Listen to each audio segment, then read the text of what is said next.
ಇಡೀ ಇತಿಹಾಸದಲ್ಲಿ 150 ವರ್ಷದ ಇತಿಹಾಸದಲ್ಲಿ ನಮ್ಮ ಬೃಹತ್ ಬೆಂಗಳೂರು ಮಹಾನಗರ ಪಾಲಿಕೆ ಏನಿದೆ ಟರ್ಷರಿ ಕೇರ್ ಆಸ್ಪತ್ರೆ ಒಂದೂ ಕೂಡ ಅವರು ಮಾಡಿರಲಿಲ್ಲ 150 ವರ್ಷದ ಇತಿಹಾಸದಲ್ಲಿ. ಅಂತ ಟರ್ಷರಿ ಕೇರ್ ಆಸ್ಪತ್ರೆನ ಸನ್ಮಾನ್ಯ ಶ್ರೀ ಬಾಲಗಂಗಾಧರನಾಥ ಸ್ವಾಮಿಗಳವರ ಹೆಸರಲ್ಲಿ ಮಾಡಿದ್ರೆ ಅದಕ್ಕೆ 200 ಕೋಟಿ ಅನುದಾನ ಕೇವಲ ಇದನ್ನ ತಗೊಳಕ್ ಕೊಟ್ರು. ಏನೋ ಅದ್ರ ಇನ್ಸ್ಟ್ರೂಮೆಂಟ್ ನ ತಗೊಳ್ಳೋದಕ್ಕೆ ಸನ್ಮಾನ್ಯ ಬೊಮ್ಮಾಯಿ ಅವರು ಮುಖ್ಯಮಂತ್ರಿಗಳಾಗಿದ್ರು, ಅದನ್ನ ಕೊಟ್ರು. ಸನ್ಮಾನ್ಯ ಈಗ ಬಂದಿರುವಂತ ಶಾಸಕರು ಏನ್ ಮಾಡಿದ್ರು, ಅದನ್ನ ತಗೊಂಡೋಗಿ ನಿಮ್ಮ ಯಾವ್ದೋ ಫ್ರೀ ಬಸ್ಸು ಫ್ರೀ ಇದಕ್ಕೆ ಅನುದಾನಗಳಿಗೆ ಅದನ್ನ ದುಡ್ಡನ್ನ ತೆಗೆದು ಅದನ್ನ ವರ್ಗೀಕರಣ ಮಾಡಿದ್ರು.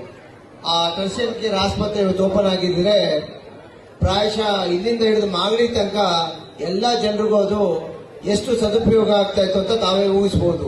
ಇವತ್ತೆಲ್ಲರೂ ವಾಣಿ ವಿಲಾಸ್ಗೆ ಹೋಗ್ಬೇಕು, ಬೋರಿಂಗ್ ಹೋಗ್ಬೇಕು, ಏನೇ ಆದ್ರೂ ಅಲ್ಲಿ ಒಂದು ವಿಶೇಷತೆ ಏನಂದ್ರೆ ಅಲ್ಲಿ ಹೃದಯ ಚಿಕಿತ್ಸೆ ಕೂಡ ಒಂದು ಶುಶ್ರೂಷೆ ಮಾಡುವಂತ ವಿಭಾಗ ಕೂಡ ಅಲ್ಲಿ ಏರ್ಪಡಿಸಲಾಗಿತ್ತು.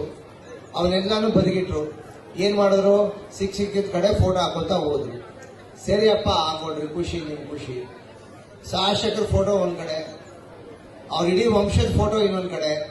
ಇದು ಯಾವ ರೀತಿಯಾದ ರಾಜಕಾರಣ? ಏನೂ ಮಾಡಿದಿರಾ. ಈಗ ಮೊನ್ನೆ ನಾವೆಲ್ಲರೂ ಕೂಡ ಯಾವುದು ನಮ್ಮ 15 ತಾರೀಕು ಶಿವರಾತ್ರಿ ಹಬ್ಬದ ದಿವಸ ಪ್ರಾಯಶಃ ನೀವೆಲ್ಲರೂ ಒಂದು 10 ದೇವಸ್ಥಾನಕ್ಕೆ ಹೋಗಿರ್ತೀವ, ನಾವು ಒಂದು 10-20 ದೇವಸ್ಥಾನಕ್ಕೆ ಹೋದ್ವಿ. ಎಲ್ಲೂ ಕೂಡ ನಮ್ಮ ಶಾಸಕರು ಕಾಣಿಸಲ್ಲ. ಯಾರು ಕುಂದು ಕೊಡ್ತೇವೆ ಅವ್ರು ಕೇಳಕ್ಕೆ ಅವ್ರಿಗೆ ಟೈಮ್ ಇಲ್ಲ.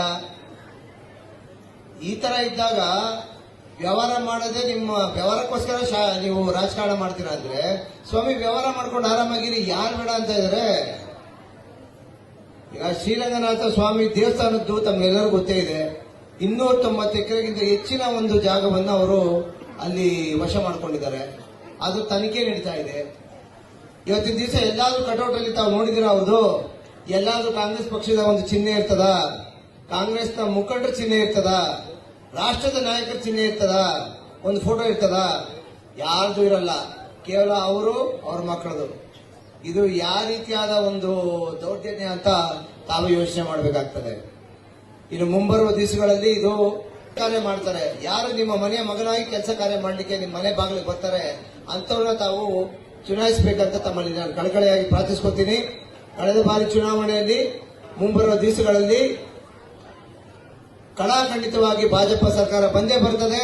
ಲೋಕ ಕಲ್ಯಾಣ ಇಲ್ಲಿ ಹಾಗೆ ಆಗ್ತದೆ. ಏನ್ ನೆನೆಗುದಿಗೆ ಬಿದ್ದಿರುವಂತ ಈಗಾಗಲೇ ನಾಯಂಡಳ್ಳಿ ಆಸ್ಪತ್ರೆ ಅದು ಲೋಕಾರ್ಪಣೆ ಈಗಾಗಲೇ ಆಗಿತ್ತು.